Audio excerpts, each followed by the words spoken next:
Alright, lost campers. I tell you, it's a funny feeling riding on top of a hog house in floodwaters.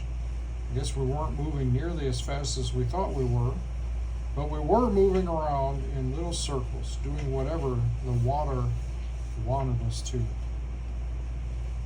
If we hadn't been so scared, it would have been funny, because coming right along behind us was little Jim's mom's big wash tub with that little white-faced blue and white kitten sitting in it and looking even more scared than we felt.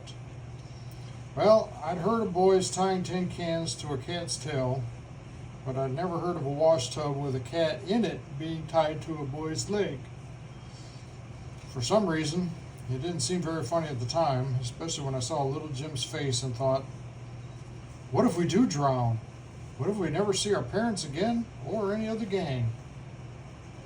And all the time we were drifting out across the field, getting nearer and nearer to the main part of Sugar Creek, where he was madder than a nest full of bumblebees. We weren't drifting straight towards the bridge though, but towards the road, which was up on a high embankment. It looked as if we would bump into the bank first, and then follow the current along the edge until it got to the bridge. And there, unless something stopped us, the fierce brown current would grab us and whirl us under the bridge. We'd come out on the other side, right in the worst part of the creek, and go lickety-sizzle straight towards the big island down below the bridge where there were some tall trees.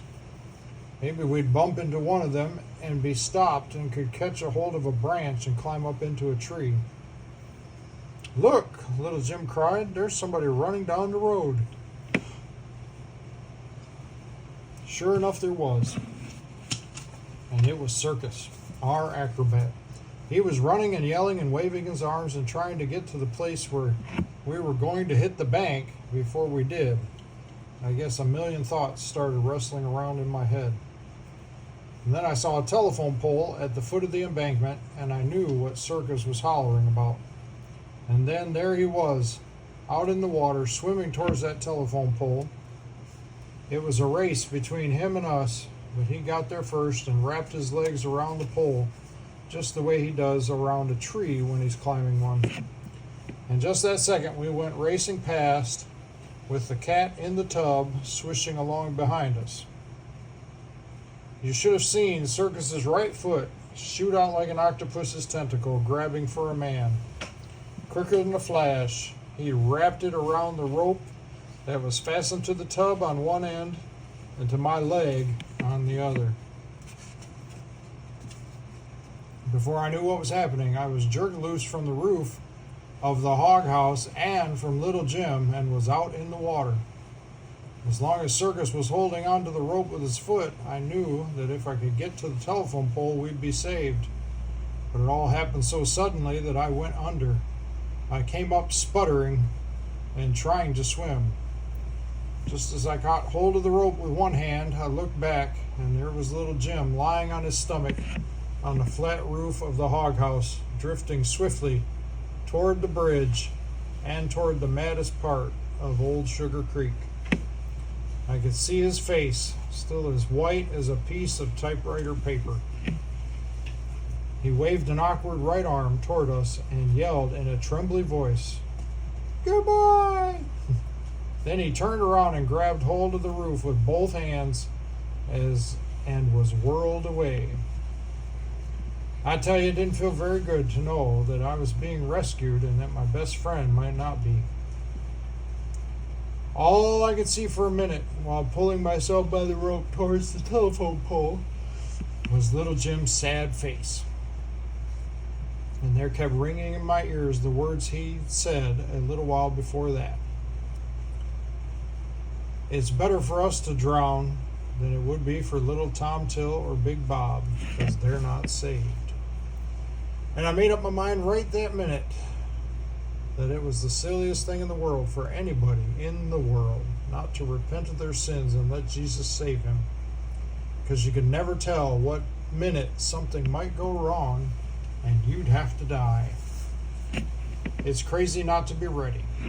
It's the most ridiculous thing in the world. Even while I was thinking that, the circus and I were working our way back to the steep bank that led up to the road, saving the kitten at the same time, I kept wondering if it was too late to help little Jim. Maybe, I thought, if we could get up to the road and make a dash for the bridge, we could get there in time to reach down and catch little Jim by the arms and pull him up.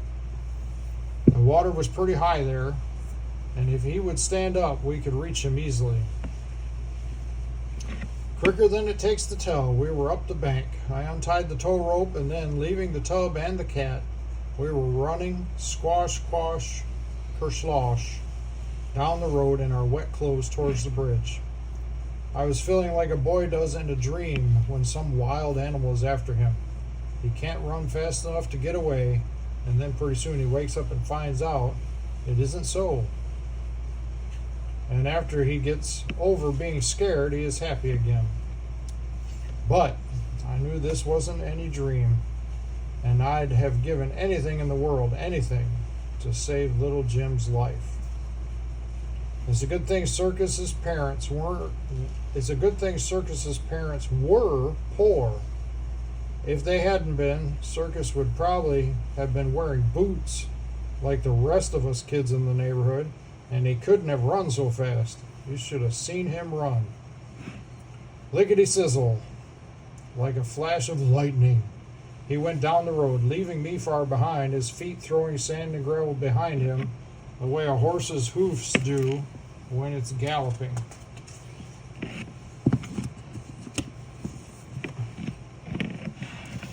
You sleep, buddy?